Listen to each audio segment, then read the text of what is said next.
Here is a story from a former regional bride of Satan, Elaine, from the book, He Came to Set the Captives Free. Elaine has personally met a great number of the rock stars. They have all agreed to serve Satan in return for money and fame. These rock stars know exactly what they are doing. They are step by step teaching untold millions of young people to worship and serve Satan. Elaine attended special ceremonies at various recording studios throughout the U.S. for the specific purpose of placing satanic blessings on the rock music recorded. At times, they also called up special demons who spoke on the recordings, especially in the various backmasked messages. Also, in many of the recordings, the Satanists themselves were recorded in the background, masked by the overall noise of the music, doing chants and incantations to summon up more demons every time one of the recordings or tapes or videos is played. As the music is played, these demons are called into the room to afflict the person playing the music and anyone else who is listening. The purpose of all this? Mind control. Mind control not only gives the listeners understanding of the message about Satan conveyed to them by the music, but also to prevent them from recognizing their need for Jesus and the salvation He died on the cross to give us.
said, David, I'd like to ask you a couple questions. I said, I already know the answers, but I've been gone for 5 years. I'd like to know if certain things are still the way they were when I left. I said, now I'll have to explain some of this when I'm done. You're not going to understand it all unless you know something about music. I said, do they still take the master to the temple room? Dave said, yeah. I said, do they still have the coven conjure demons into the master? He said, of course. I said, now, I got to know something. What's the main reason for rock music? He said, come on, Lance, you know what the reason is. I said, please, David, I don't want to guess. Tell me what the main reason is. He says, the same as when you were in, so that we can play spells on people that we couldn't cast spells upon. I'll explain what that means in a minute. I said, okay, one last thing. I've been hearing that you must be an initiated witch now to get a record contract. He said, that's right. He says, many of us that weren't total witches have to be witches now in order to produce music. I said, thank you. The master is a tape about as big as the top of this podium that looks like an overgrown 8-track that the album is cut on and is placed in a machine that produces and presses the records and the 8-tracks and cassettes that you buy. After it's been recorded, it's taken in. This is why a master's cut months in advance before it's released. On the full moon, it's taken in to a temple room about the size of this auditorium that is in every one of the major music companies, behind locked doors up in the executive offices. And it's placed on an altar sitting in the north of the room and a pentagram engraved in the floor. And 13 hand-chosen witches and wizards and a coven come in and conjure a principality or a power up, usually Regia or something like that, and order him to tell the demons under him to follow every record and every tape coming off of that master.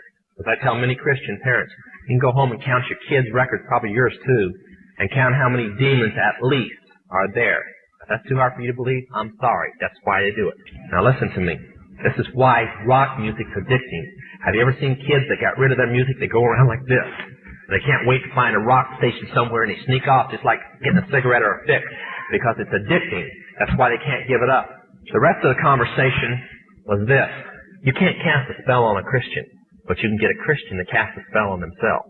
If you give the permission for the spell to work, being a Christian won't block it. And rock music is not just a song. It is supernatural music that which is carefully designed by their spirit guides or familiar spirits in the form of spells.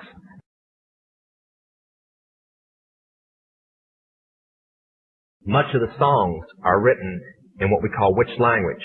When you're in the first and second level, you have to learn over 2,000 words that said by anybody else mean something totally different than when you say them. How many remember and have heard at least several times a song called Hotel California? Somebody tell me what it meant. See, most people can't tell you.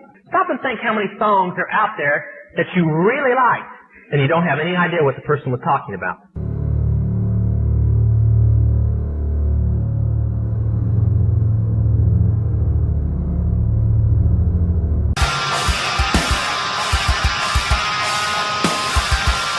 How about The Destroyer by Kiss? Can anybody tell me what it's about? Kiss said in it, kids, show your parents. They're talking about Helter Skelter. Beatles sung Helter Skelter in which language? Nobody knew what it meant. Manson did because he belonged to the process. Helter Skelter is a several thousand-year-old word. Most of the music is either about Helter Skelter or a place called the Night Winds, which is what Hotel California is about, and different doctrines of witchcraft. You listen to them, your parents let you listen to them, and they have no idea. Kiss openly bragged how they were gaining control of people through their music because the people played their music. They told how they didn't form their own group. Their church, because they were ordained ministers of the Satanist church, placed them together. And that's how most of the music is done. David Crosby, when him and Crosby, Still, Nash & Young produced the record Two-Way Street, they ordered the principality of Medici to order demons of rebellion to go into the record, and everybody that heard it would be rebellious against law and order and government. And it was one of the reasons for the great upheaval in the 60s was that one album, and they take open credit for it.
meditation will lead you, if you go on into particularly yoga, to transcendental meditation or projection and other things. The problem with the meditation groups is they give you half-truths in the beginning, just like in witchcraft.